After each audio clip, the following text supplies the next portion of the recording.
राम राम हरे हरे। मुखं करोति वाचालं पंगुलं हयग्रीवं यत्कृपातमहं वन्दे परमानन्दमाधवं श्रीगुरुदिनतरणं श्रीचैतन्येश्वरम्। आज के আমরা চিরাদধি মহোৎসব শ্রবণ করব। এই চিরাদধি মহোৎসবকে বলে দণ্ড মহোৎসব। দণ্ড মহোৎসব যেহেতু নিত্যানন্দ প্রভু রঘুনাথ দাসকে দণ্ড দিয়েছিলেন। কি দণ্ড দিয়েছিল ধর্মেন্দ্র জানা? কি দণ্ড দিয়েছিল? কি শাস্তি দিয়েছিল? না কালকে তোমার ছিল না? নাই ধর্ম ছিল না? কি শাস্তি বললো না? আমার গণকে সবাইকে ছিড়া দিয়ে খাওয়াবে, এই শাস্তি। মহাপুর যখন পুরীতে ছিলেন তো গুন্ডিজা মারতে না, হাত গুন্ডিজা মারতে না, তো মহাপুর কি করতেন? তো সবাইকে বলতেন সুন্দর করে পরিষ্কার করো। কিভাবে পরিষ্কার করতে বুঝিয়ে দিতেন। আর কে কত পরিষ্কার ভালো করছে না জানবে কি করে? যে যা পরিষ্কার করবে যতগুলো ময়লা কি করবে এক জায়গায় রাখবে, আমি গিয়ে দেখবো কি কত পরিষ্কার করেছে। তো তখন মহাপুরী ঘুরে ঘুরে দেখবেন, যে যে কম দেখবো তাকে আপনাদেরকে পিঠাপনা খাওয়াতে হবে, এটা শাস্তি। তো মহাপুরু এরকম করে সবাই খুব লজ্জা লাগতো আর কি, শাস্তি বলতে পিঠাপনা খাওয়াতে বলতো। সবাই খুব আগ্রহ করে সেবা করতেন। এইরকম নিত্যানন্দ প্রভু দণ্ড দেব, কিসের দণ্ড না? সবাইকে আমাদের কেটে দিয়ে খাওয়াবে। তো আবার আছে রঘুনাথ দাস অনেকবার পালাতে চেষ্টা করেছে, কিন্তু চৈতন্য মহাপ্রভুর কাছে গিয়ে পৌঁছতে পারছে না।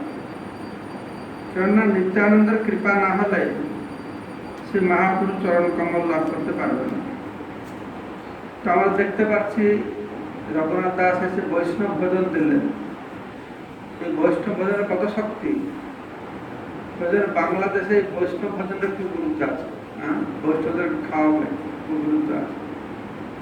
বৈষ্ণব ভোজন দেওয়াটা আমাদের ভক্তি জীবনে একটা মুখ্য অঙ্গ, বৈষ্ণব প্রসাদ সেবন করানো। আর এখানে তো স্বয়ং নিত্যানন্দের নির্দেশ দিচ্ছে, আর সেখানে মহাপুরু এসে পৌঁছে গেছে। মহাপুরুষ 3 প্রকারের প্রকাশ হয়, মনে আছে? কি প্রকাশ হয়? সাক্ষাৎ দর্শন, আবেশ, আবির্ভাব। কোথায় কোথায় আবির্ভাব হয় মহাপ্রভু? 4 স্থানে। নিত্যানন্দ নর্তনে, সচিব রন্ধনে, অঙ্গনে, সুবাস কীর্তন, শিবসঙ্গনে কীর্তনে, সচিব অঙ্গনে প্রসাদ আর রাঘব। এই 4 জায়গায় তার আবির্ভাব। তো এখানে মহাপুরুষ সঙ্গে পৌঁছে গেছেন, মানে তো সবাই দেখতে পারে না, নিত্যানন্দ প্রভু দেখতে পেরেছেন। তো সে কথা আজকে আমরা শ্রবণ করব, এই দণ্ড মহোৎসব কিভাবে বৈষ্ণবরা দণ্ড দেয়, আর সেই দণ্ডেরটা বড় মহোৎসবে পরিণত হয়। তো চিরাদয় মহোৎসব আমরা শ্রবণ করব। এই চিরাদয় মহোৎসব আমাদের বহু বছর আগে পানিহাটিতে করা হয়। এই মায়াপুর থেকে আমার সঙ্গে কি করতাম, চিরাদয় নিয়ে যাওয়া হতো। গুরু মহারাজ নিজে থাকতেন, আর গুরু মহারাজ চিরাদয় খুব আনন্দ, নিজের থেকে হাজার হাজার লোককে চিরাদয় খাওয়ানো হতো। আর বিভিন্ন ভাড়ে করে ভোগ লাগানো হতো। তারপরে কলকাতা মন্দির সাহায্য করতে হয়, কলকাতা মন্দির সাহায্য করতে হয়, কলকাতা মন্দির করতো। তারপরে আস্তে আস্তে কলকাতা মন্দিরের সঙ্গে ইস্কনে একটু সমস্যা হয়ে গেল, ওটা তার আর পাত্তা দিল না। গুরু মহারাজ আমেরিকাতে গিয়ে নিউ পানিহাটি আছে, জানো নিউ পানিহাটি কোথায়? আটলান্টায়। আটলান্টার নিউ পানিহাটি আছে ওখানে। তো সেখানে গিয়ে গুরু মহারাজের চিড়াদই ফেস্টিভ্যাল শুরু করে দিল। আগে ছিল না সেখানে। আর যে চিড়াদই ফেস্টিভ্যাল আমি 1-2 বছর ছিলাম সেখানে, সে কত ভ্যারাইটির চিড়া দই পাবে, সব মাটির ভাড়ে করে, সে দুধ দিয়ে দই দিয়ে, সাউথ ইন্ডিয়ানের চিড়া দই, ইটালিয়ান চিড়া দই, মেক্সিকান চিড়া দই, সেখানকার সব ভিন্ন ভিন্ন মশলা দিয়ে গুড় মশলা করে, খুব আনন্দ করে। শেষে নিলাম দেওয়া হয়, মাটির ভাড়গুলো সুন্দর করে সাজায়, জগন্নাথ ঠাকুর নিতাই করে, তো নিলাম দেওয়া হয় $500। কেউ বলবো না $550, আর কে নেবে না না $600, এরকম করে প্রচুর $50,000-60,000 মন্দিরে বলা হয়। আর এটা একটা বিরাট বড় উৎসব, তারা আমেরিকা থেকে ভক্তরা আসে এই চিড়াদি খাওয়ার জন্য। আচ্ছা, আমি তো 1 বছর আছি চিড়াদি, সেদিন আর রান্না বান্না কিছু নেই মন্দিরে, অন্ন ডাল কিছু হবে না। আমি চিন্তা করি যে ভাত ডাল হবে না, কি কি থাকবো আমি। যখন চিড়াদি দেখলাম সে ভাতের মতন, ভাত ডালের মতন লাগে না, আর সুন্দর লবণ দিয়ে, দই দিয়ে, জিরা দিয়ে, ভ্যারাইটিস। আর গুরমার সব একটু একটু টেস্ট করবে, সব ভ্যারাইটি, 108টা ভ্যারাইটি তৈরি হয়। হ্যাঁ, তার একটা রেসিপি আছে, গুরমাতে লেখে লাগিয়ে দেবে, আর গুরমার নিজে গিয়েছিল সব মিশাবে টিশাবে, খুব সুন্দর। চিড়াদি ফেস্টিভ্যাল নিউ পানিহাটি। তো আমাদের আসল পানিহাটি থেকে চিড়াদি ফেস্টিভ্যাল হলো, সে সম্পর্কে এখন আমরা শ্রবণ করব। চিড়া, দধি, দুগ্ধ সন্দেশ আর চিনি কলা সব দ্রব্য আনিয়া চৌদিকে ধরিলা। রঘুনাথ দাস নিয়ে এসেছেন। মহোৎসব নাম শুনি ব্রাহ্মণ সজন, আসিতে লাগিল লোক অসংখ্য গণ। তো প্রচুর লোক এসে গেছে, মানে অত লোক এসে গেছে, গ্রাম গ্রাম ভেঙে লোক আসছে। আর গ্রামান্তর হইতে সামগ্রী আনিল, 7-2-4 হল না তাহা আনাইল। তো এইভাবে লোক বাড়তে থেকে রঘুনাথ দাস গোস্বামী আরো গ্রাম থেকে আরো চিড়া দই সব নিয়ে আসছে। এইভাবে প্রায় 200-400 গোল মাটি পাত্র আনিয়েছেন। তো কোথায় একটা গুরুমত বলছিলেন যে অত লোক হয়ে গেছে, মানে সে আরো জায়গা হয় না, সে জলের ভিতরে সে চিড়া নিয়ে দাঁড়িয়ে বসে আছে। আর একটা সময় অত লোক চিড়া দই শেষ হয়ে যাচ্ছে, তো যারা ব্যবসা করে দোকানিরা, তারা সব চিড়া দই বিক্রি করতে চলে আসছে, বিক্রি করবে। আর রঘুনাথ দাস তার কাছে চিড়া দই কিনে তাদের মিশিয়ে ভগলে তাদেরকে খাওয়াচ্ছে।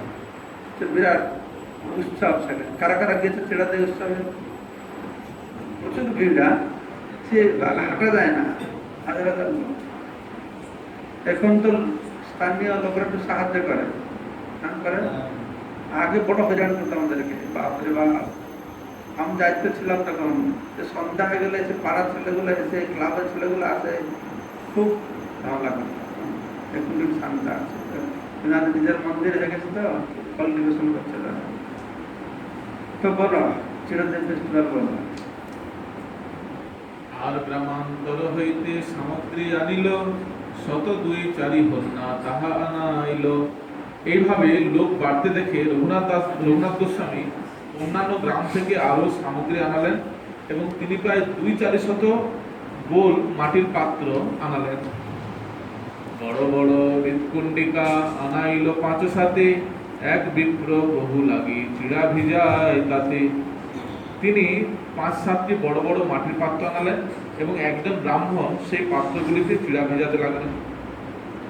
এক ঠাঁই তপ্ত দুগ্ধে চিড়া ভিজাইয়া, অর্ধেক ছানিল দধি চিনি কলা দিয়া। এক স্থানে গরম দুধে চিড়া ভিজিয়ে তার অর্ধেক দধি, চিনি ও কলার সঙ্গে মেশানো হলো। আর অর্ধেক ঘনাবৃত দুগ্ধেতে ছানিল, চাপা কলা চিনি ঘৃত কর্পূর তাতে দিল। আর অর্ধেক ঘন দুধের সঙ্গে মিশিয়ে তার সঙ্গে চাপা কলা, চিনি, ঘি এবং কর্পূর মেশানো হলো।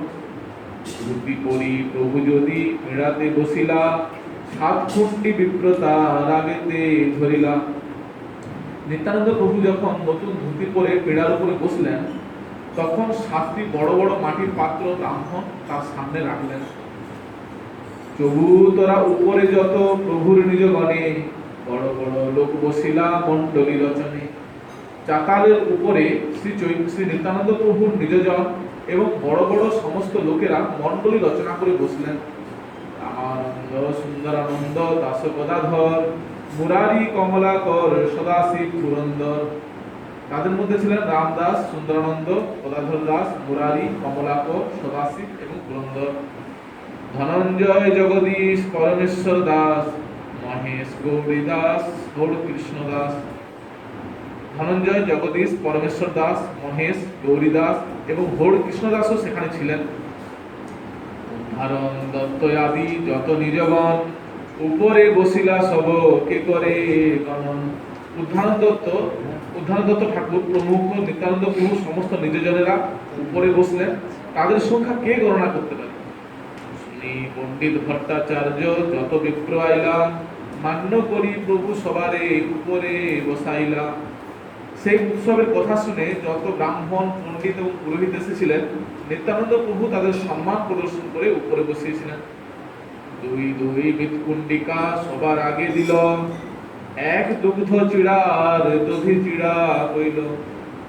সকলকে 2টি করে মৃৎপাত্র দেওয়া হয়েছিল, তার একটিতে দুগ্ধ চিড়া আর অন্যটিতে দধি চিড়া দেওয়া হয়েছিল। আর যত লোক সব চৌতরা তোলা নে, মণ্ডলী বন্ধে বসিলা তার না হয় গণনে। অন্য আর সকলে চবুতরার তলায় মণ্ডল আকারে বসেছিলেন, তাদের সংখ্যা গণনা করা যাচ্ছিল না। এক এক জনারে দুই দুই হোলনা দিল, দধি চিড়া দুগ্ধ চিড়া দুইয়েতে ভিজাইল। এক একজনকে 2টি করে হোলনা দেওয়া হয়েছিল এবং তাতে দধি চিড়া ও দুগ্ধ চিড়া পরিবেশন করা হয়েছিল। কোন বিপ্র উপরে স্থান না পাইয়া, 2 হোলনায় চিড়া ভিজাই গঙ্গা তীরে গিয়া। কোন ব্রাহ্মণ উপরে স্থান না পেয়ে গঙ্গার তীরে গিয়ে 2 হোলনায় চিড়া ভিজিয়েছিলেন। তীরে স্থান না পাইয়া আর কতজন, জলে নামে দধি চিড়া করে ভক্ষণ। আর কয়েকজন তীরে স্থান না পেয়ে জলে দাঁড়িয়ে দধি চিড়া ভক্ষণ করেছিলেন। কেহ উপরে, কেহ তলে, কেহ গঙ্গা তীরে, 20 জন 3 ঠাই পরিবেশন করে। কেউ উপরে বসেছিলেন, কেউ তলায় বসেছিলেন এবং কেউ গঙ্গা তীরে বসেছিলেন। 20 জন লোক এই 3 জায়গায় পরিবেশন করছিলেন। তো নিত্যানন্দ প্রভু এরকম এসে গঙ্গা তীরে পুলিন ভোজন আরম্ভ করে দিয়েছেন। সেই দিন তো নিত্যানন্দ নিমন্ত্রণ ছিল রাঘব পণ্ডিতের বাড়িতে। তো রাঘব পণ্ডিত রান্না বান্না করতে বসে আছেন, আসছেন না, কি ব্যাপার, কি হচ্ছে? তো এসে দেখছেন হেন কালে আইলা কথা রাঘব পণ্ডিত, হাসিতে লাগিলা দেখি হইয়া বিস্মিত। তো রাঘব হাসতে শুরু করে কি শুরু করে দিয়েছে সেখানে। নিঃসকড়ি নানা মত প্রসাদ আনিল, প্রভুর আগে দিয়া ভক্ত গণে বান্তি দিল। নিঃসকড়ি প্রসাদ, নিঃসকড়ি মানে শঙ্কুড়ি, জানো শঙ্কুড়ি? শঙ্কুড়ি জানো না ওড়িয়ারে? শঙ্কুড়ি মানে এই রান্না করা ভাত, ডাল, সবজির শঙ্কুড়ি। আর শুকনো জিনিস হলো অশঙ্কুড়ি, নিঃশঙ্কুড়ি। নিঃশঙ্কুড়ি মানে কি? শুকনো জিনিস। শঙ্কুড়ি মানে ভাত, ডাল এগুলো নিঃশঙ্কুড়ি এখানে বলা আছে। অন্ন স্পর্শের দূষিত নয়। এইরকম বিবিধ প্রকার প্রসাদ এনে নিত্যানন্দ প্রভুর সামনে রাখলেন, তারপর তা ভক্তদের বিতরণ করলেন।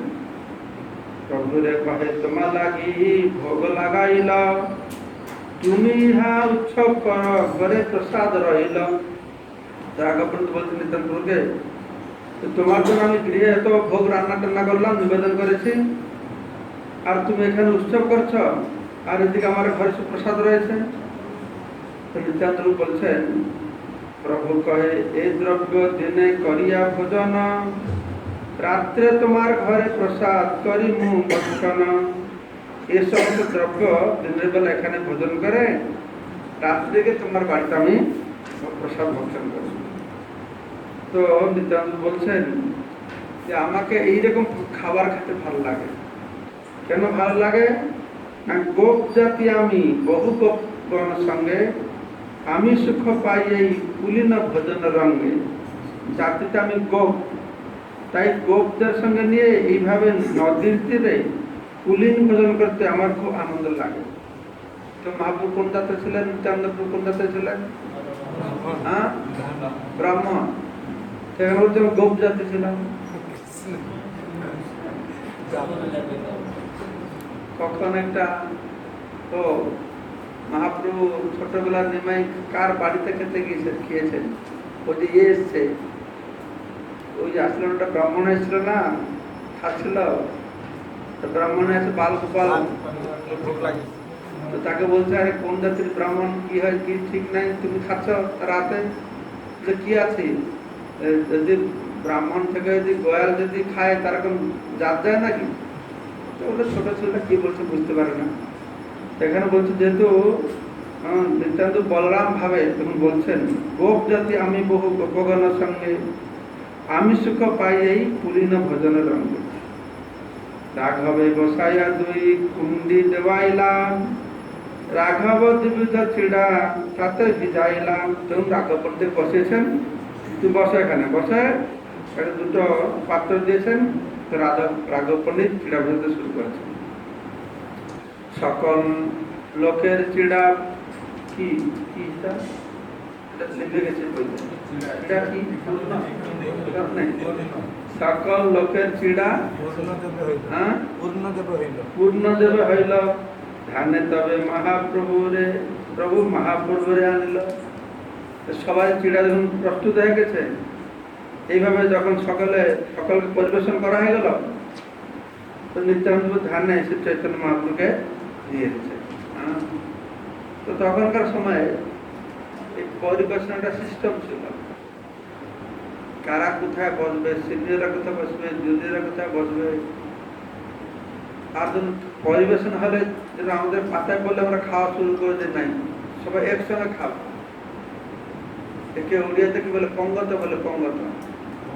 হ্যাঁ, পঙ্গত বড় বড় মঠে মন্দিরে একসঙ্গে বসবে, আর কারো খাওয়া হয়ে গেলে আগে উঠবে না, ওই একসঙ্গে জয় দিতে হবে, তারপরে উঠবে। তো কোন কোন মন্দিরে মহন্ত যে সে আগে বসবে না, সে সবার পিছনে বসবে, সবাই খাওয়া দাওয়া হয়ে যাবে, তারপর সব খাবে। এরকম তো বড় বড় মঠ মন্দির সিস্টেম একটু, ওরা অনেক জায়গায় যেরকম হরিদ্বার ঋষিকেশ দিয়ে গেলে ওরা সব মায়াবাদী, কিন্তু এগুলো খুব ভালো পালন করে। আমার একটা গীতা কুটির বলে একটা আছে মায়াবাদীদের মন্দির, ওরা বেশি লোকের সবাই খাওয়ায়, বিশেষ করে সেখানে অনেক সন্ন্যাসী আছে, হরিদ্বার ঋষিকেশে হাজার হাজার সন্ন্যাসী। আমরা গীতা কুটির সংকীর্তন বাস নিয়ে আমরা গিয়েছিলাম, তোমরা গিয়েছিল ছিল গীতা কুটিরে, মনে আছে?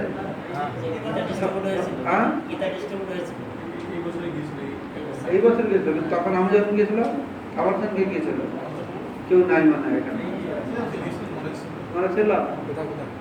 তা আমরা গিয়েছিলাম, ঘর দিয়েছে, আমরা বলছি আমরা রান্না করবো কোথায়, রান্না করবে কি, আমরা তো খাবার দিই এখানে। কিন্তু আমাদের ছেলেদের তো অন্যের দিকে খাওয়া তো যাবে না, নিজের হাতে ভালো দিয়ে রান্না বান্না তেল টেল দিয়ে একটু গুটখাট না করলে খাওয়া চলে নাকি? তোরা বলছে না, এখানে তো আমাদের একটাই চুলা, আমাদের গুরুদেব সেটাই খায়, গুরুদেবের আলাদা চুলা এখন নেই, আলাদা কিচেন নেই এখানে।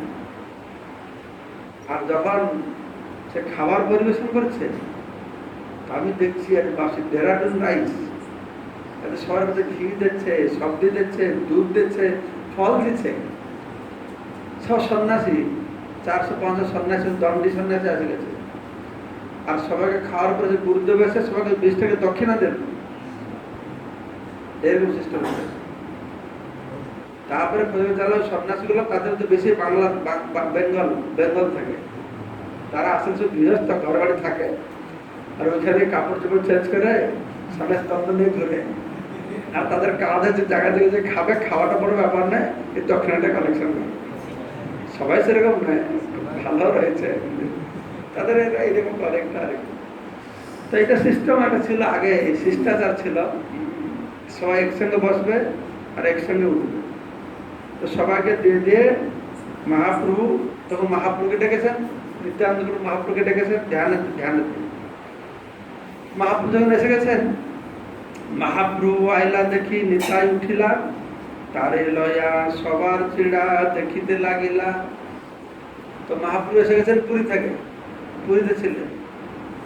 তো মহাপ্রভুকে নিয়ে নিত্যানন্দ প্রভু, সব ভক্তরা চিড়া খাচ্ছে, নিত্যানন্দ মহাপ্রভুর সঙ্গে হেঁটে হেঁটে যাচ্ছে।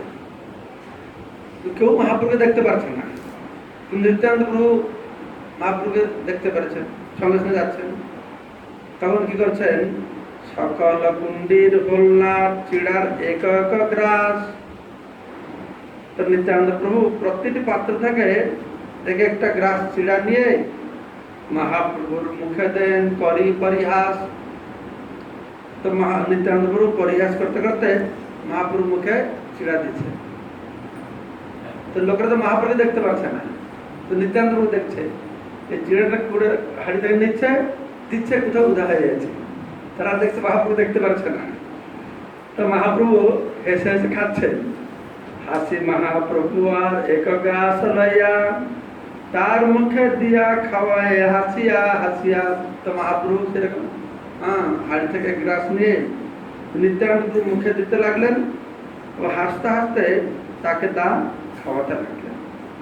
এই মতো নিতাই বলে সকল মন্ডলে, দান্ডাইয়া রং দেখে বৈষ্ণব সকলে। তো এভাবে নিত্যানন্দ প্রভু সকল মন্ডলে, সব গ্রুপে গিয়ে বেড়াতে বেড়াতে লাগলেন। তো সমস্ত বৈষ্ণব দাঁড়িয়ে দাঁড়িয়ে সেসব রং দেখতে লাগলেন। কি করিয়া বেড়ায় ইহা কেহ নাহি জানে, মহাপ্রভুর দর্শন পায় কোন ভাগ্যবানে। নিত্যানন্দ প্রভু যে কি করে বেড়াচ্ছেন তা কেউ বুঝতে পারছিল না। কেবল যারা অত্যন্ত ভাগ্যবান তারাই কেবল নিত্যানন্দ প্রভুকে দর্শন করতে পারছিলেন। তবে হাসি নিত্যানন্দ বসিলা আসনে, চারিকুণ্ডি অরুয়া চিড়া রাখিলা ডাইনে। তখন নিত্যানন্দ প্রভু হেসে আসনে বসলেন, 4 কুণ্ডি অরুয়া চিড়া। অরুয়া চিড়া জানো? আতপ চাল। আতপ চালকে উড়িষ্যাতে অরুয়া চাল বলে। অরুয়া মানে আতপ। আমাদের এই আতপ চিড়া আর কি, এই চিড়া আছে, চিড়াটা তো কমন সব জায়গায়, আতপ চিড়া লেগছে। আতপ সিদ্ধ, আতপ চাল আর সিদ্ধ চাল। উড়িষ্যাতে বলে অরুয়া চাল আর উষুনা চাল। উষুনা, উষুনা মানে সিদ্ধ, আর অরুয়া মানে আতপ, আতপ চাল। তো আসলে এই উষুনা চাল মানে কি সিদ্ধ চাল। সিদ্ধ চাল উড়িষ্যা কোনো মঠ মন্দিরে হয় না, মঠ মন্দির হয়। আসলে উড়িষ্যা নয়, সারা ভারতে, সারা পৃথিবীতে কোথাও সিদ্ধ চাল খায় না। সাধু বৈষ্ণবরা কেউ বাবাজির সিদ্ধ চাল খায় না। সাধু বৈষ্ণব অন্য সব দক্ষিণ ভারত, বঙ্গদেশে তো এমনি সাধারণ লোকরা সিদ্ধ চাল খায়। আর মন্দিরে ঠাকুরকে ভোগ নিবেদন করা সাধুরা খাবে, কেউ জানে না। এমনকি দেবতাদের কাছে, দেবীর কাছে মাংস বলে দেবে, কেউ সিদ্ধ রাইস দেবে না। কেন জানা? এটা তো অপবিত্র। সেটা সিদ্ধ রাইসটা তৈরি হয়, আমরা কি করি, অন্য লোকের হাতের রান্না আমরা খাই না, ভগবান নিবেদন করি। কেননা সে রান্নার ভিতরে সে চালটা সিদ্ধ হয় না, তার ভিতরে কর্ম প্রবেশ করে, ভগবানকে দেওয়া যাবে না। আমরা গ্রামে যে সিদ্ধ চাল বানায় দেখেছ, বাড়িতে হয় সিদ্ধ চাল হয়, ধানটাকে বয়েল করে না, সে বয়েল সময় তাদের চাল বেরিয়ে ভাত হয়ে যায়, দেখেছ? পুরো ভাতের মতন হয়ে যায়। সেই জন্য সিদ্ধ চাল কোনো ঠাকুরকে দেওয়া হয় না, শুধু গৌড়ীয় মঠেই খায়, আর ইস্কন মায়াপুরে মনে খায়, আর কোথায় খায় না। ইস্কনে কোনো মন্দিরে খায় না, মায়াপুরে খায়, গৌড়ীয় মঠে খায়। আর যখন প্রথমবার আমরা বাড়িতে গিয়েছিলাম, মানে ইস্কনে জয়েন করার পরে 2-4 মাস সংকীর্তন পুরীতে গেছিলাম, তখন আমার বাড়িতে একটা ভক্ত দিয়ে আমাদের পার্টি লিডার ছিল পাঠিয়েছে। তারপরে সকালে আমাদের কিছু মুড়ি দাও, মুড়ি বাবাজি মুড়ি খাবে কি? তাহলে আসে যে মুড়ি খাওয়াতে বাবাজি মুড়ি খাবে, এটা সিদ্ধ চাল আর উষ্ণ চাল মুড়ি খাবে কি করে? সবাই হাসছে, এই কিরকম বাবাজি সব কিডনি শুরু করে দিচ্ছে আমাকে। এটা খায় না। তো আমি ওদের জিজ্ঞাসা করলাম ওটা কেন তোমরা খাও? না আমরা ওটা ভগবানকে ভোগে লাগাই না, কিন্তু গুরুদেবকে লাগিয়ে খাই। বাঙালির একটা আত্মা সিদ্ধ চাল না খেলে এদের পেটে সমস্যা হবে। তো তারা বুঝায় কি আমরা তো মাধ্যকরি করি, তো এই মাধ্যকের চালে উষ্ণ চাল দেখ সিদ্ধ চাল দেয় যে যা থেকে আমরা খেতে হয়। এইটা আমাদের আর কোথায় এই সিদ্ধ চাল সিস্টেমটা নেই। তো এখানে নিত্যান্ত প্রভু চারিকুণ্ডি অরুয়া চিড়া রাখিলা ডাইনে, আতপ চিড়া ডান দিকে রেখেছেন। আসন দিয়া মহাপ্রভুরে তাহা বসাইলাম। মহাপ্রভু এসে গেছে, কেউ দেখতে পাচ্ছে না, কয়েকদিন মাত্র দেখছে। তো মহাপ্রভুকে আসন দিয়ে সেখানে বসিয়েছেন। দুই ভাই তবে চিড়া খাইতে লাগিলাম, দেখি নিত্যানন্দ প্রভু আনন্দিত হইলাম। কত কত ভাবাবেশ প্রকাশ করিলাম। চৈতন্য মহাপ্রভুকে তার সঙ্গে খেতে দেখে নিত্যানন্দ প্রভু অত্যন্ত আনন্দিত হলেন এবং নানা প্রকারের ভাবাবেশ প্রকাশ করলেন।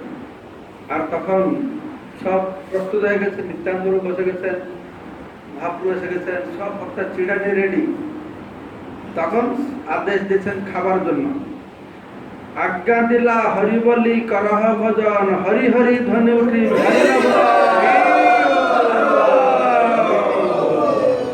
আজ্ঞা দিল যে হরি বলি করহ ভজন, সবাই হরিনামকে ভজন করো।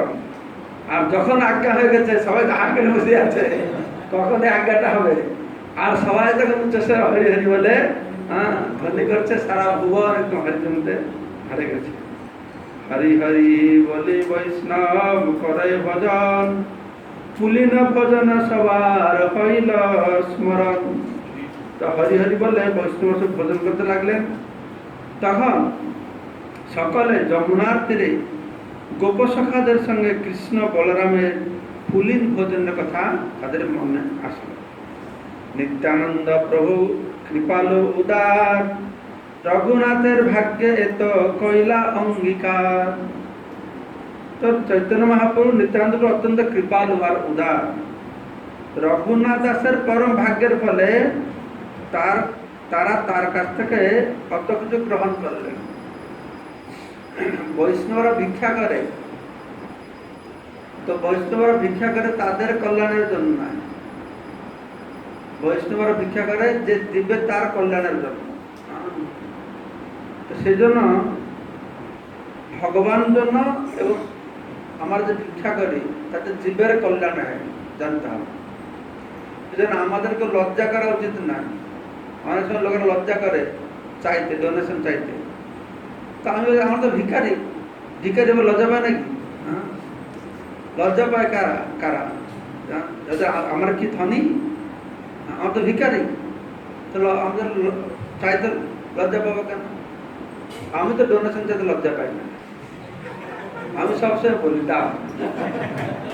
প্রভুপাদও বলেছেন, মায়া বাজার বলে এই টাকা মায়া, টাকা মায়া, আমি টাকা ছুঁইব না, টাকা ছুঁইব না বলবে আমার চেকটা সেক্রেটারিকে দিয়ে দাও। প্রভুপাদ বলতে আমাকে কিন্তু টাকা দিতে আসলে আমি দুই হাত দিয়ে একদম কাপড় তুলে দেখে দেবো টাকাটা। তো আমি সবার কাছে টাকা চাই, ডোনেশন চাই, কিন্তু আমি জানি যে আমাকে টাকা ডোনেশন দেবে তার বিজনেস ভালো হবে।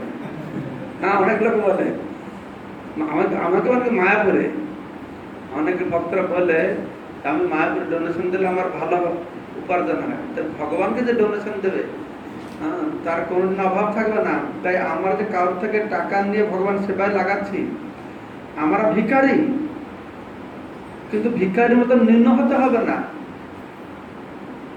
আমাকে যেতে হবে না আমি তার কাছে দাঁড়িয়ে আছি আমার জন্য ভিক্ষা দেবে না, আরে আমি তোমার কল্যাণের জন্য এনেছি। তুমি ভিক্ষা দিলে আমার কল্যাণ হবে তা নয়, তুমি ভিক্ষা দিলে তোমার কল্যাণ হবে। সেখানে বলা আছে নিত্যানন্দ প্রভু মহাপ্রভু এটা অঙ্গীকার করেছেন, বৈষ্ণব অঙ্গীকার করল। অনেক লোকের অনেক টাকা থাকে, কিন্তু সব টাকা ভগবান গ্রহণ করবে না। শ্রদ্ধা থাকলে সে গরিব হলেও গরিবের টাকা ভগবান গ্রহণ করবে, ধনের টাকা ভগবান গ্রহণ করবে না। তো রঘুনাথ দাস সেরকম ভাগ্যবান ছিলেন, তাই নিত্যানন্দ মহাপ্রভু কৃপালু উদার, রঘুনাথের ভাগ্যে এত কইলা অঙ্গীকার।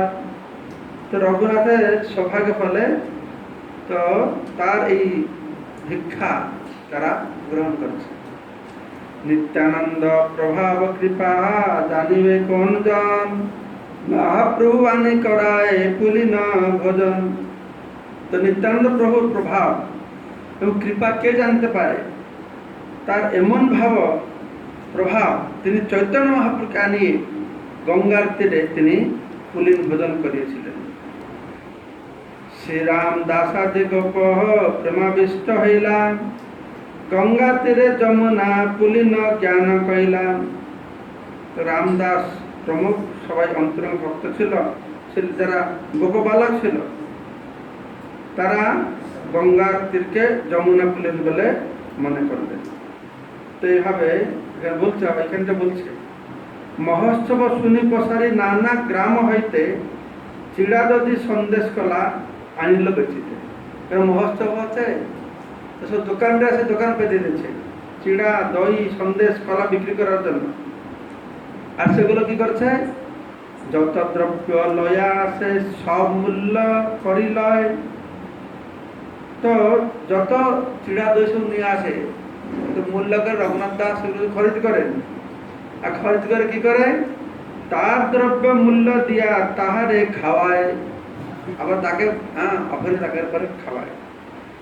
কৌতুক দেখিতে আইল যত যত জন, সেই চিড়া দধি কলা করিল ভক্ষণ।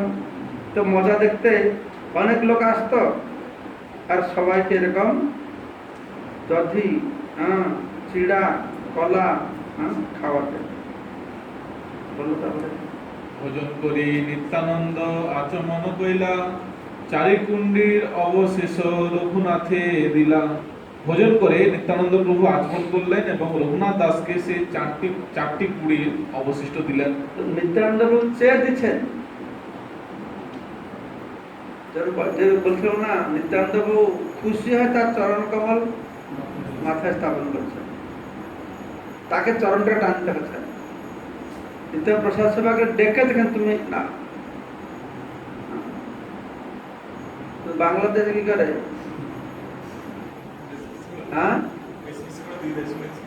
বেশি কেন কোথাও আছে, আছে তো আছে, বেশি করে দেবে কেন না? আমাদের গোসাইরা যায়, নবদ্বীপ থেকে গোসাইরা যাবে। তো বাংলাদেশে আমি দেখছি এখনো আমরা কোনো বছর বড় একটা থালা দিয়ে আসবে, ঠাকুরকে যেরকম ভোগ দেয় না, অতগুলো রাইস থাকবে, চারদিকে সবজি থাকবে। আমি বললাম, আমি কি ঠাকুর ভোগ লাগাতে গেলে বসে? তো আমি বুঝতে কেন অত দিচ্ছি।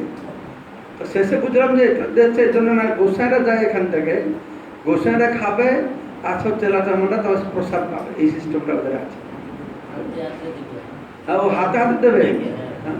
আর এখন কি করে আমি বাংলাদেশে কি করে, আমি খাচ্ছি, খাওয়া শেষ হয় না, মাহারা হাত দেখি লাগে, আমি খাই তো আগে, খাওয়ার আগে তো হাতে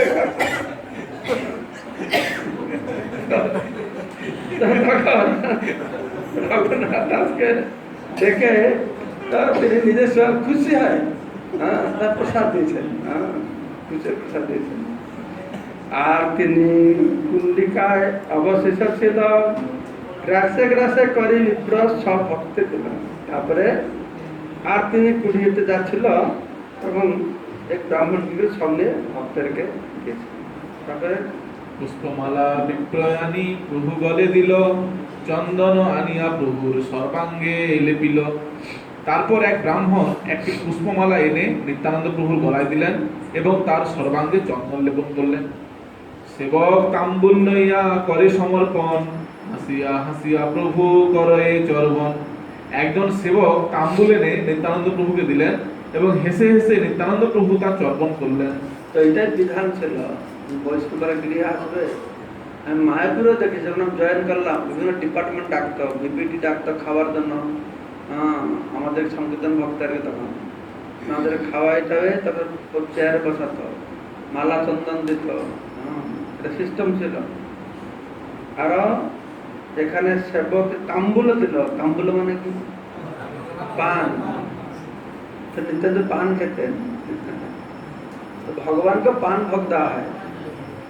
अगर बीड़िया पान तो बांग्ला की बोले उड़िया तो बीड़िया पान माने जार मध्य ওই নেশা জিনিস দেওয়া হবে না, সুপারিটা দেবে, সুপারিতে গুন্ডি আছে না, গুন্ডি জর্দা জর্দা জর্দা বাংলায় পানা দে নেশা ওটা ছাড়া যেটা বিড়িয়া পান বলে, তো সেটা ভগবানকে দেওয়া হয়। তো আমি এবার জিজ্ঞাসা করতে ভগবান খায় ভক্তরা কেন খায় না? কে এটা গৌরী উঠে বললো এটা ভক্তরা খায় না, আসলে ভক্তের উপাদ গুরু তো মঠ মন্দির স্থাপন করেছেন, এই মঠ মন্দির সব খেয়ে পান খেয়ে মুখটা কালো কালো করে আর সবসময় থুতু ফেলবে, তার এই জন্য বারণ করে দিয়েছেন না খায়। তো ভগবান খান, সেজন্য আমরা সেটা গ্রহণ করি না, পানটা খাই। তারপরে মালা চন্দন তাম্বুল শেষ যা যে আছিল শ্রীহস্তে প্রভু তাহা সবাকারে মাটি দিল। মালা চন্দন তাম্বুল যা অবশিষ্ট ছিল তা নিত্যানন্দ প্রভু নিজের হাতে সমস্ত ভক্তদের পেটে দিলেন। আনন্দিত রঘুনাথ প্রভুর শেষ পাইয়া আপনার গণসহ খাইলা বাটিয়া। নিত্যানন্দ প্রভুর অবশিষ্ট পেয়ে রঘুনাথ দাস মহা আনন্দে তার আপনজনদের সঙ্গে তা বন্টন করে ভোজন করলেন। এই তো কহিল নিত্যানন্দের বিহার চিরাদুরি মহোৎসব নামে খ্যাতি যান। এইভাবে আমি নিত্যানন্দ প্রভুর লীলাবিলাস বর্ণনা করলাম, যা চিরাদুরি মহোৎসব নামে বিখ্যাত। প্রভু বিশ্রাম কইলা যদি দিন শেষ হইল, রাঘব মন্দিরে তবে কীর্তন আরম্ভিল। শ্রী নিত্যানন্দ প্রভু তারপর বিশ্রাম করলেন এবং দিবা অবস্থানে তিনি রাঘব পণ্ডিতের মন্দিরে গিয়ে সংকীর্তন আরম্ভ করলেন। ভক্ত সব নাচাইয়া নিত্যানন্দ রায় শেষে নৃত্য করে প্রেমে জগত ভাষায়। সমস্ত ভক্তদের নাচিয়ে তারপর নিত্যানন্দ প্রভু নৃত্য করতে শুরু করলেন। এইভাবে তিনি ভগবত প্রেমে জগৎ প্লাবিত করলেন। মহাপ্রভু তার নৃত্য করেন দর্শন, সবে দেখে না, সবে নিত্যানন্দ দেখে না দেখে অন্যজন। শ্রী চৈতন্য মহাপ্রভু নিত্যানন্দ প্রভু সেই নৃত্য দর্শন করছিলেন। নিত্যানন্দ প্রভুই কেবল তা দেখেছিলেন, অন্য আর কেউ তা দেখতে পায়নি। নিত্যানন্দের নৃত্য যেন তাহার নর্তনে, উপমা দিবার নাহি এ তিন ভুবনে। শ্রী চৈতন্য মহাপ্রভু নৃত্যের মতো নিত্যানন্দ প্রভু নৃত্য এমনই মধুর যে এই তিন ভুবনে তার উপমা খুঁজে পাওয়া যায় না। নৃত্যের মাধুরী কেবা বর্ণিবারে পারে, মহাপ্রভু আইসে যেই নৃত্য দেখিবারে। নিত্যানন্দ প্রভুর সেই নৃত্যের মাধুরী কে বর্ণনা করতে পারে, যে নৃত্য শ্রী চৈতন্য মহাপ্রভু স্বয়ং দেখতে আসেন। নৃত্য করি প্রভু যবে বিশ্রাম করিলা, ভোজনেরও লাগি পণ্ডিত নিবেদন কইলা। নৃত্য করে নিত্যানন্দ প্রভু যখন বিশ্রাম করলেন, তখন রাঘব পণ্ডিত এসে তাকে ভোজন করতে অনুরোধ করলেন। শাস্ত্রে পুরাণে বলা হয়েছে যে ভগবান সামনে যে কীর্তন করে ভগবান খুশি হয়, আর কীর্তন নৃত্য করে ভগবান আরো আনন্দ পায়।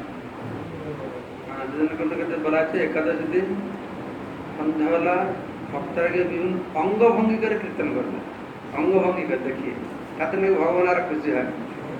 বিভিন্ন প্রকারের অঙ্গভঙ্গি করে কীর্তন করলে ভগবানের আনন্দ হয়, আর ভক্তরা এত আনন্দ পায় কীর্তনে। তো মানে আমি তো তখন সেটা পুরো রিল্যাক্স করে নৃত্য করতে থাকি। আমি দেখি যখন রথযাত্রা হতো কলকাতায়, বহু বছর ধরে বেশি লোকটাকে দেখি না, প্রতি বছর আসবে সে বলদেবের সামনে, সারা বছর কোনদিন দেখি না লোকটাকে। আর পুরোটা সময় প্রথম থেকে শেষ পর্যন্ত সে কীর্তন থাকবে না, ও সামনে থেকে এরকম করে বিভিন্ন অঙ্গভঙ্গির নাচ থাকবে, খুব সুন্দর লাগে দেখতে। কিন্তু তাহলে তো পুরোটা সময় এরকম করতে করতে যাবে। এই বছরে একদিন তাকে দেখি, আর কোনদিন দেখি না।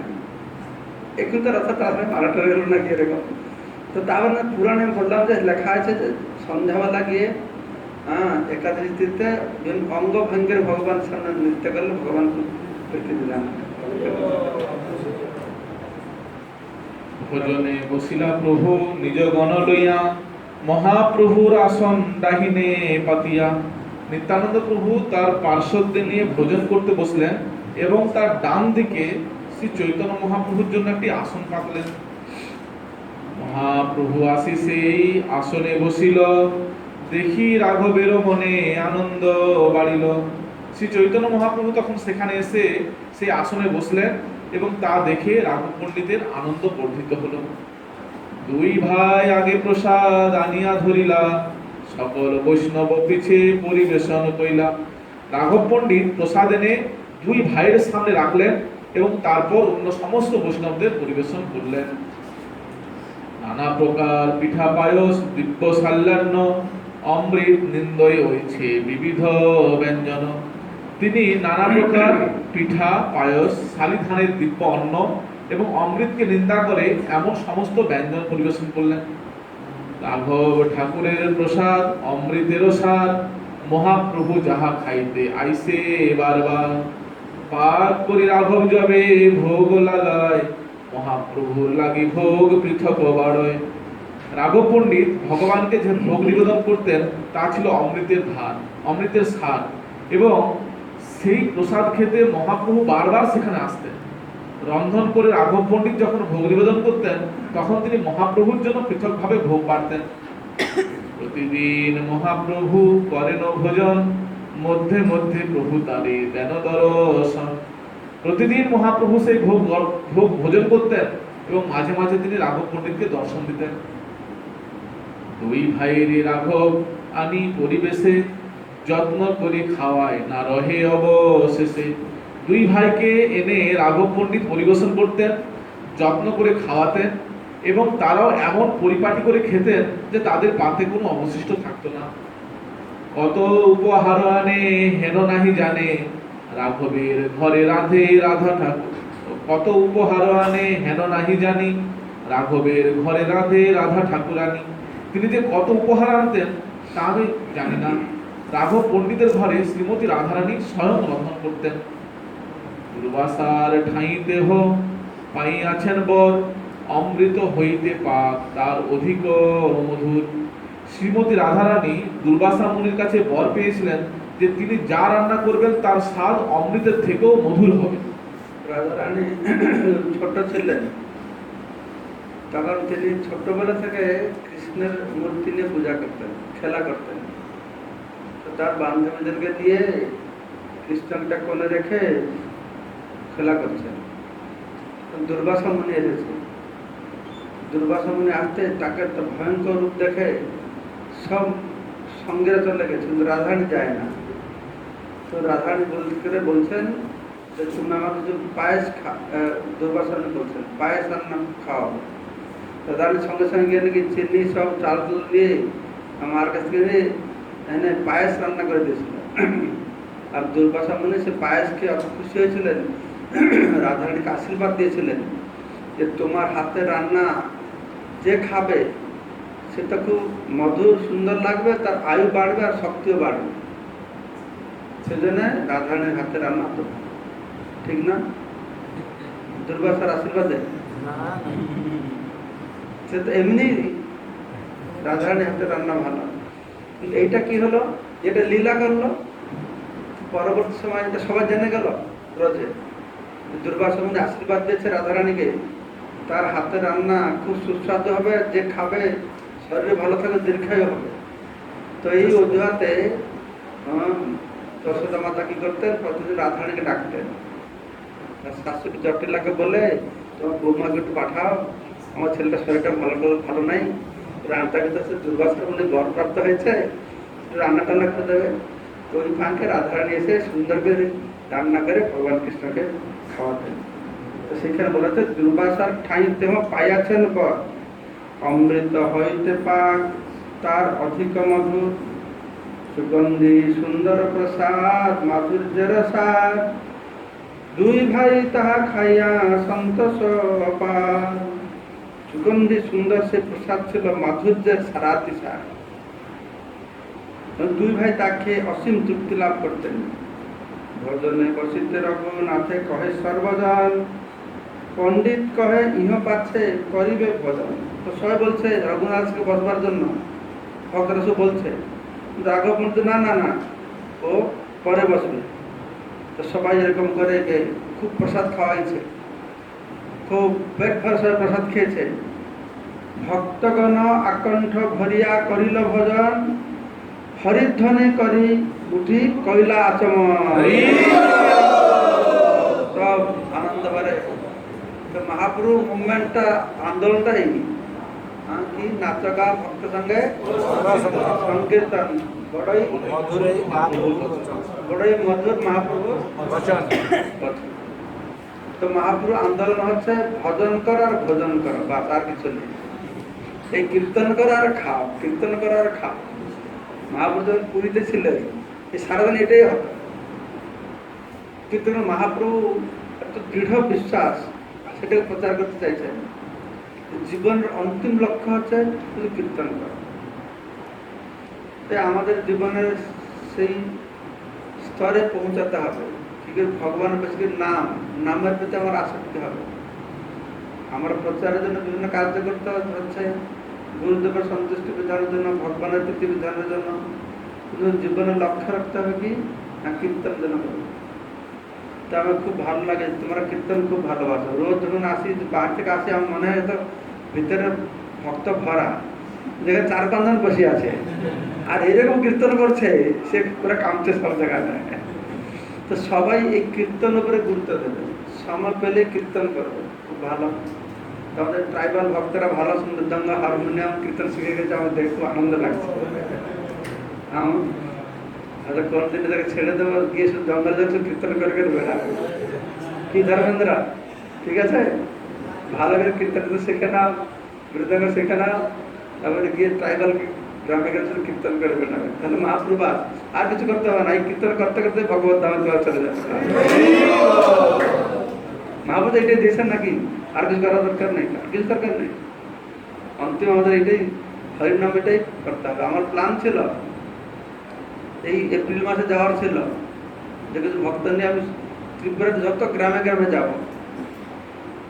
কিন্তু মহাপ্রভুর করোনা বই বলতে ভাইরাসের করোনা এসে গেল, আর হলো না, যাওয়া হলো না।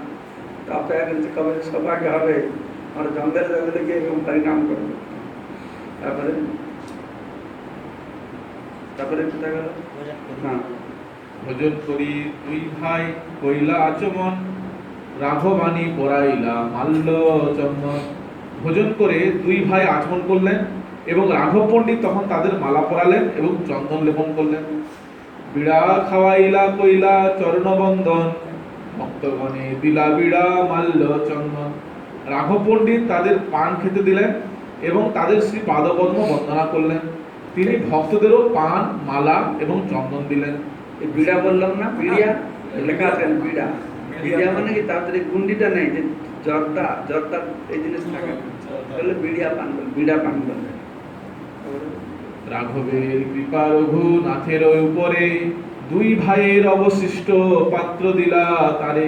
রঘুনাথ দাসের উপর রাঘব পণ্ডিতের বিশেষ কৃপা ছিল, তাই দুই ভাইয়ের অবশিষ্ট পাত্র তিনি তাকে দিলেন। দেখো সবাই বলছে যখন প্রসাদ পাচ্ছে, রঘুনাথ দাস বসো বসো বসো। রাঘব পণ্ডিত বলছে না না, ও পরে বসবে। ও কেন পরে বসবে? মহাপ্রভু প্রসাদটা আমি ওদেরকে দিব। গোবিন্দ সেরকম করতেন। হ্যাঁ, মহাপ্রভু ডাকতেন আর ওকে দাও, বল না না ওকে ও পরে খাবে। হ্যাঁ, তো মহাপ্রভু হয়ে যাওয়ার পরে প্রসাদ ভক্ত খুশি হয়ে প্রসাদ দেবে। কহিলা চৈতন্য গোসাই করিয়াছেন ভোজন, তার শেষ পাইলে তোমার খণ্ডিবে বন্ধন। তিনি বললেন, শ্রী চৈতন্য মহাপ্রভু এই প্রসাদ ভোজন করেছেন, তুমি যদি তার এই অবশিষ্ট গ্রহণ করো তাহলে তোমার সংসার বন্ধন মোচন হবে।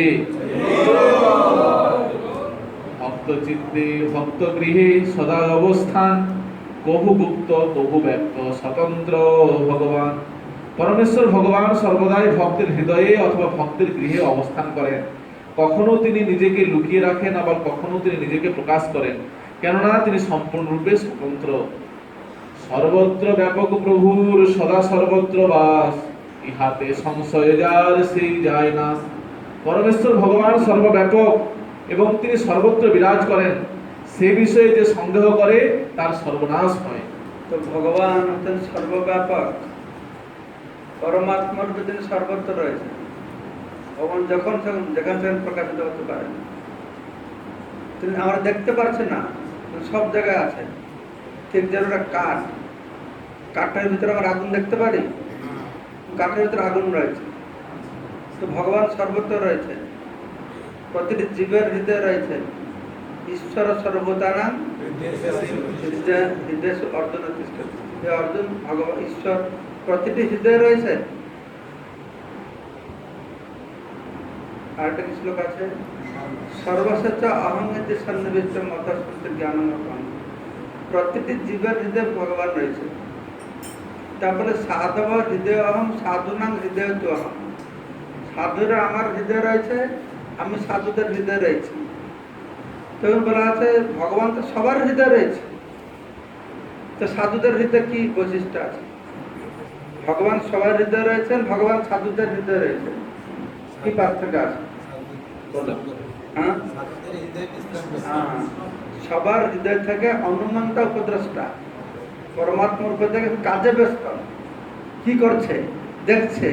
হ্যাঁ, অনুমন্ত উপদ্রষ্টা দেখছে, কিন্তু ভক্তের হৃদয় কি করছে?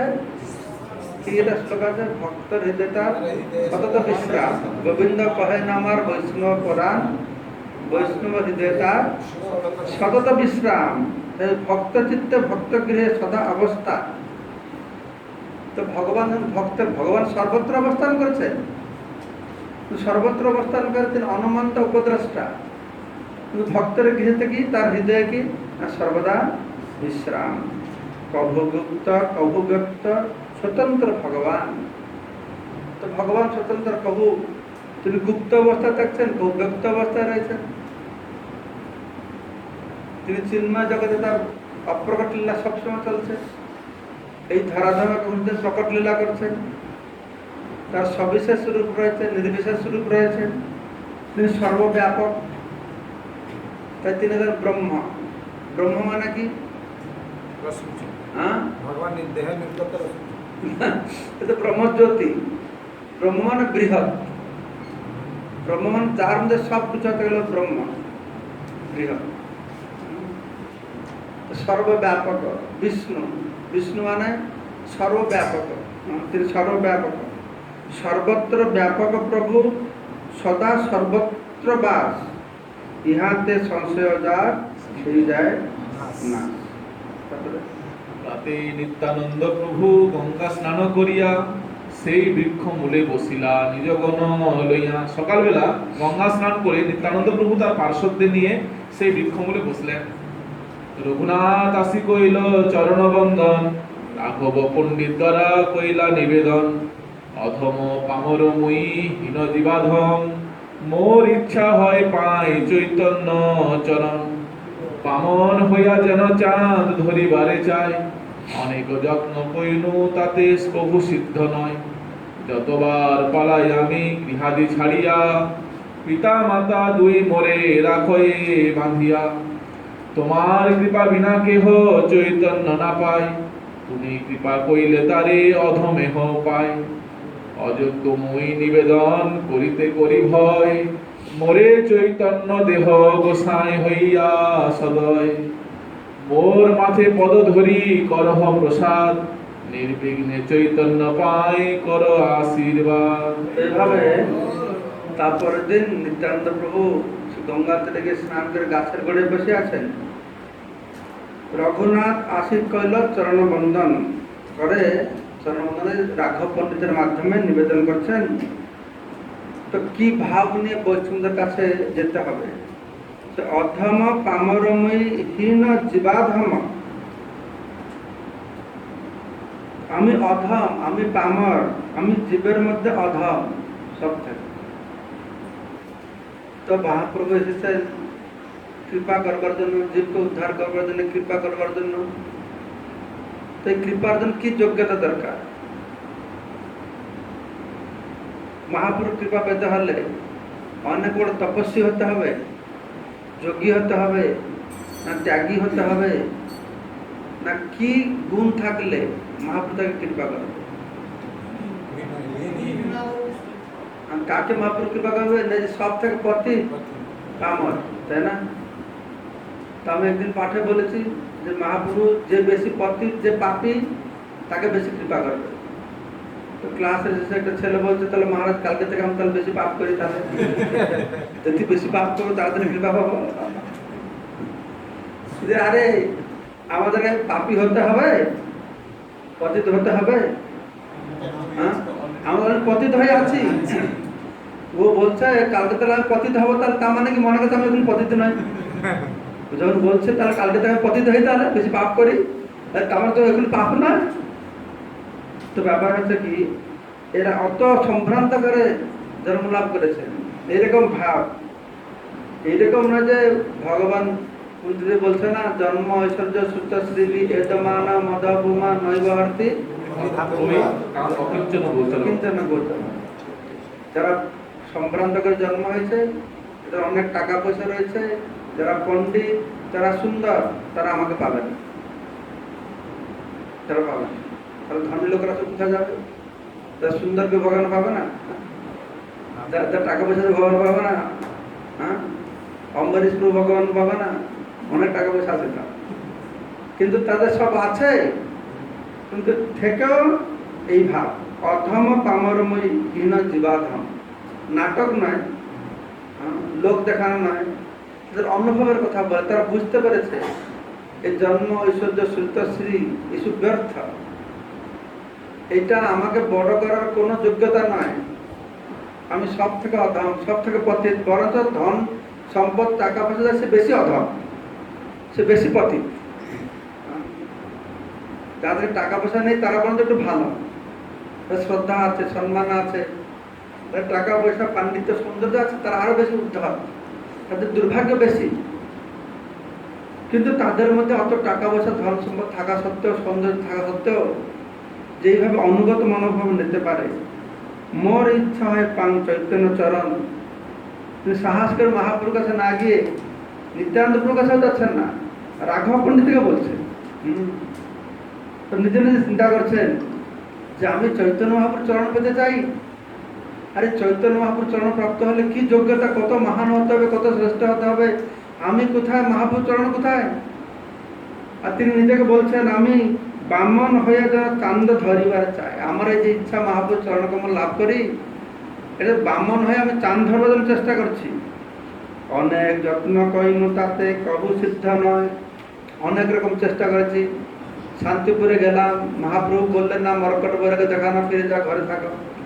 তার ঘরে কতবার চলে যেতে চেষ্টা করলাম, যতবার পালাই আমি গৃহাদি ছাড়িয়া, পিতা মাতা দুই মরে রাখো এ বান্ধিয়া। যতবার আমি চলে যাই, পিতা মাতা আমাকে বেঁধে রেখে দেয়। তো যতবার যাচ্ছে তাকে বেঁধে রেখে দিচ্ছে, মহাপ্রভু পাবে না। কি করে মহাপ্রভুকে পাবে? নিত্যানন্দ কৃপা না হলে। তুমি বলছেন তোমার কৃপা বিনে কেহ চৈতন্য না পায়, তুমি কৃপা কইলে তারে অধমেহ পায়। তোমার কৃপা ছাড়া চৈতন্য কেউ পাবে না। তুমি যদি কৃপা করো, সে অধম হলেও, সব থেকে পাপী হলে সে পাবে। কে পেল? হ্যাঁ, কার কৃপাতে পেল? নিত্যানন্দ প্রভু মহাপ্রভু বলেন তুমি একে কৃষ্ণ প্রেম দাও। কি করে প্রেম দেব?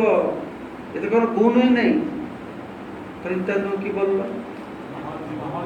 আমার পূর্বজন যত সুকৃতি, যত পুণ্য আছে, আমি সব তাকে দিলাম, আপনি আমাকে দেন। তো সে কথা এখন বলছে তুমি কৃপা করলে অধম হলেও সে পাবে। অযোগ্য মুই নিবেদন করিতে করি ভয়, মোরে চৈতন্য দেহ গোসাই হইয়া সদয়। আমি অধম, অযোগ্য, আমি এটা বলতেও ভয় পাই যে চৈতন্য চরণ কমল আমাকে দান করুন, তার আশ্রয় দান করুন, বলতে ভয় পাই। তাই আপনি দয়া করে আমাকে চৈতন্য চরণ কমল প্রদান করুন। মোর মাথে পদ ধরি করহ প্রসাদ, নির্বিঘ্নে চৈতন্য পান কর আশীর্বাদ। আমার মাথায় আপনার শ্রী পাদপদ্ম স্থাপন করে আপনি আমাকে আশীর্বাদ করুন, যেন আমি নির্বিঘ্নে চৈতন্য মহাপ্রভু কৃপা লাভ করতে পারি। তো একথা শুনে নিত্যানন্দ প্রভু খুব খুশি হয়ে গেছেন। শুনি হাসি কহে প্রভু সব ভক্তগণে। তো মহাপ্রভু নিত্যানন্দ প্রভু রঘুনাথ দাসকে কি করে কৃপার ব্যবস্থা করেছেন না, তিনি প্রথমে তো খুব খুশি হয়েছেন। আর তিনি কৃপা করবে না, সমস্ত বৈষ্ণবদের কৃপা করাচ্ছেন। তো নিত্যানন্দ বলছেন ইহার বিষয় সুখ ইন্দ্র সুখ সময় এর যে বিষয় ভোগ ইন্দ্রের মতন এর ব্যবস্থা আছে, কিন্তু চৈতন্য কৃপাতে সে নাহি ভাই মনে। চৈতন্য কৃপার ফলে তার প্রতি সে আসক্ত নয়, অত ঐশ্বর্য থাকা সত্ত্বেও। তাই সবে আশীর্বাদ কর পাউ চৈতন্য চরণে, চৈতন্য কৃপাতে সে নাই ভাই মানে। তো চৈতন্য কৃপাতে সে ইন্দ্রিয় সুখ চায় না, সবাই কৃপা করো যেন চৈতন্য চরণ লাভ করুন। পদ্মগন্ধ যেই জন পায়, যে কৃষ্ণ চরণ কমলের পাদ পদ্মের গন্ধ পায়, ব্রহ্ম লোক আদি সুখ তারে নাহি খায়। তার জন্য ব্রহ্মলোকের সুখ পায় না, ভাল লাগে না। সতীশ কুমার ব্রহ্ম সুখ পাচ্ছিলেন, মহাপ্রভু নারায়ণের চরণ কমলের কি তুলসী ঘ্রাণ পেয়ে বাস পরিবর্তন হয়ে গেল। সেজন্য প্রবানন্দ সরস্বতী লিখছেন যে মহাপ্রভু কৃপা পাবে তার জন্য কৈবল্য নরকায়তে, ত্রিদশপুর আকাশ পুষ্পায়তে, বিধি মহেন্দ্রাদি চকিতায়তে, বিশ্ব পূর্ণম সুখায়তে। লাস্ট লাইন হচ্ছে অর্থ হচ্ছে যে চৈতন্য কৃপা কণিকা লাভ করেছে তার জন্য কৈবল্য নরকায়তে। কৈবল্য মানে মুক্তি, সাজুজ্য মুক্তি। এই সাজুজ্য মুক্তি নরকের মতো। সারা জগতের জীবনের সর্বশ্রেষ্ঠ লক্ষ্য হচ্ছে মুখ্য, তো কিন্তু মহাপ্রভু শরণাগত হলে সেই মুক্তির দ্বারা নরকের মতো লাগবে। কৈবল্য নরকায়তে। আর ত্রিদশপুর আকাশ পুষ্পায়তে। ত্রিদশপুর মানে কি? স্বর্গটা হচ্ছে আকাশ কুসুমের মতো। আকাশ কুসুম দেখেছ? আকাশে ফুল দেখেছ? ফুল নেই। ঘোড়ার ডিম দেখেছ? দেখো না, আরে ঘোড়া এত বড় ডিমটা অনেক বড় হবে না? মনে করতে ঘোড়ার ডিমটা অনেক বড় হবে, ঘোড়ার ডিম নেই। তো এই স্বর্গলোকটা ঠিক সেরকম, এবং অস্তিত্ব তো নেই, অবান্তর একটা অবাস্তব। আর সেই সুখের জন্য সবাই লালায়িত হয়ে থাকে। এই জন্য বলা আছে ত্রিদশপুর আকাশ পুষ্পায়তে। আর বিধি মহেন্দ্রাদিশ্চ কীটায়তে। যে চৈতন্য মহাপ্রভু চরণ কমলে আশ্রিত হবে তার কৃপার ফলে, কৃপা বাড়ি লাভ করার ফলে বিধি মহেন্দ্র আদিশ্য কীটায়তে। বিধি মানে কি? ব্রহ্মা ইন্দ্রের যে পজিশন, এটা ক্রীড়ার মতন মানে হয়। ব্রহ্মার পজিশন, ইন্দ্রের পজিশন মহাপ্রভুর ক্রীড়ার মতন লাগে। বিশ্ব পূর্ণ সুখায়তে। তার জন্য সমগ্র বিশ্ব খুব আনন্দময় হয়ে উঠল যে মহাপ্রভুর কৃপা লাভ করে। তো আগামীকালকে আমরা শ্রবণ করব মহা রঘুনাথ দাস গোস্বামী, তারপরে কিভাবে আস্তে আস্তে পুরী যাবে, ভগবানের কিভাবে কৃপা পাবেন, আগামীকালকে আমরা শ্রবণ করব। এইখানে রহিল গ্রন্থ বলিয়া সবে জোরে বলা।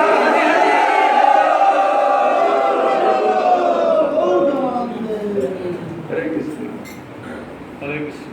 জয় ক্রীড়াদী মহোৎসব কি?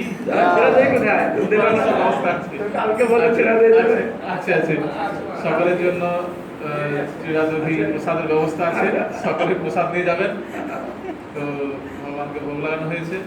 আজকের এই ক্রীড়াদী এই প্রসাদের সমস্ত ব্যবস্থা করেছেন আমাদের অতুল্য জগন্নাথ প্রভু। তো প্রভুর জন্য আমরা একবার সবাই হরিনাম করবো, ঠিক আছে? হরে কৃষ্ণ হরে কৃষ্ণ কৃষ্ণ কৃষ্ণ হরে হরে, হরে রাম রাম রাম হরে হরে। আপনাদের জগন্নাথ সভাকে আজ বৈষ্ণব সেবাকে সব কৃপা পেয়ে গেল।